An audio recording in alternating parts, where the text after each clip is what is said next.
আমরা স্যারের সাথে কথা বলি, স্যার বললে স্যার একটা ওয়েবের ব্যবস্থা করে দিই। এটা ওই বাড়ির না, বাট থাকার জায়গা দরকার। বলবো প্রিপারেশন নিব, দিব আমার তো জায়গা নেই। আচ্ছা তুই পারবি থাকার জায়গা ব্যবস্থা করতে পারবি? পারবি না? পারবি না? পারবি না? তুই ভেঙে পড়িস না, ঠিক হয়ে যাবে, দেখিস তুই সব চোস্ত। আমি পড়ছি কৃষ্ণচন্দ্র বিদ্যাসাগর ল্যাম্পপোস্টের আলোতে পড়া, কিন্তু মেয়ে রাস্তার ল্যাম্পপোস্টে পড়তে পারি নাই। তুই গ্যারেজে বসে পড়ি নাই আমি, ভাই হাইটা কোচিং আসছি, ক্লাস করছি। আমি কষ্ট করি নাই, অনেক কষ্ট চেষ্টা করছি। জানোস, চাই না যে আমি পড়াশোনা করি, আমি বড় হই। আমি কি করবো?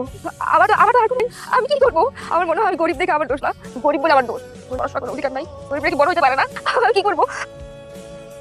এলাকায় যে নতুন বাড়িটা হইতাছে হালা এত টাকা পাইলো কই? না তৃতীয় শ্রেণীর কেরানি। এটা তো চিন্তার বিষয়। কেরানি ভাই আসসালামু আলাইকুম। ভাই আমি তো 3 নাম্বার রোডে।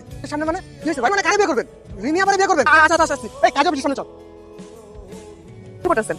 পাগলামি করতেছি মানে? এগুলো কি? এগুলো পাগলামি না? আমার আজকের অবস্থান দেখে আপনি আমার পাগল না? আমি পাগলামি করতেছি না, কথা বলি। শোনা, শুধু কোনো কাজ করি না। একটা ডিসিশন এর আগে 10 বার ভাবি। যেটাই করি মন থেকে করি, মন থেকে নিয়ে আসছি। আমি পছন্দ করি। পছন্দ করেন না? আমি আজকে গরিব বইলা আমি ঠিক বুঝতেছি। আপনি যে অফিসে নিয়ে আসছে করবেন, দারোয়ানের মেয়ে যা ইচ্ছা তাই বলবেন, তাই এরকম আমার তো পরিবার আছে। আমার বাপ দারোয়ান লিখি হবে, আমার কোনো জীবিত আছে। আমি ভাবছিলাম আপনি অন্তত মানুষকে সম্মান করতে দেবেন, কিন্তু আপনি সম্মান করতে পারেন না। আপনি আরো খারাপ মানুষ। আমার ভুল হয়েছে, আপনার সামনে আসা, আপনার আমার মুখ দেখা, আমি জীবনটা আমি আর কখন আপনার